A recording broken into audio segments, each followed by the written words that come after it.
दोस्तों इस वीडियो में एक दिलचस्प बात करने वाले हैं हम। मैं बात करने वाला हूं यहां पर कृष्णा की। मैं यहां पर मुरली मनोहर कृष्णा की बात नहीं कर रहा हूं, मैं बात कर रहा हूं कृष्णा सांड की, जो भारत का एक सांड है।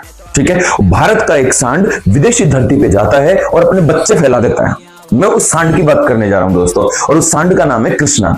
अब दोस्तों कहानी कैसे शुरू हुई, यहां से हम शुरू करते हैं। दोस्तों बात है ब्राजील कंट्री की, ब्राजील कंट्री की। ठीक है, ब्राजील क्या करता है, अपने यहां पे दुग्ध उत्पादन को बढ़ाने के लिए वो कहां से, जो हमारा नीदरलैंड है जिसको हम हॉलैंड कहते हैं, हॉलैंड से एक गाय खरीदता है हॉलिस्टीन।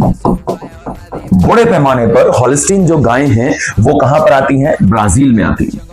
साथ ही में वो जर्सी गाय भी लेता है। अब होता क्या है, ब्राजील इनको खरीदता है, बट दोस्तों ब्राजील कहां आता है, ब्राजील आता है उष्ण कटिबंधीय देशों में।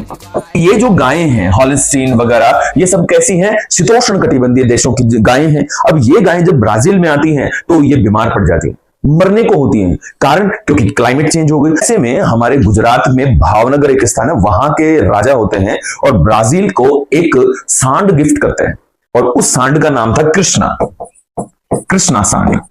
अब दोस्तों ये जो कृष्णा सांड है, ये गिर नस्ल जो होती है हमारी राजस्थान, अपने गुजरात में गिर क्षेत्र में पाई जाती है, गिर नस्ल की जो गाय होती है उसकी प्रजाति का एक सांड कृष्णा ब्राजील को गिफ्ट करते हैं। ठीक है, अब ब्राजील को कहा जाता है कि आप इस हॉलिस्टीन जो गाय है उस गाय से इसका क्रॉस करवाइए। एक नई ब्रीड पैदा होती है, एक नई ब्रीड पैदा होती है जिसको गिर लोंडा कहा जाता है।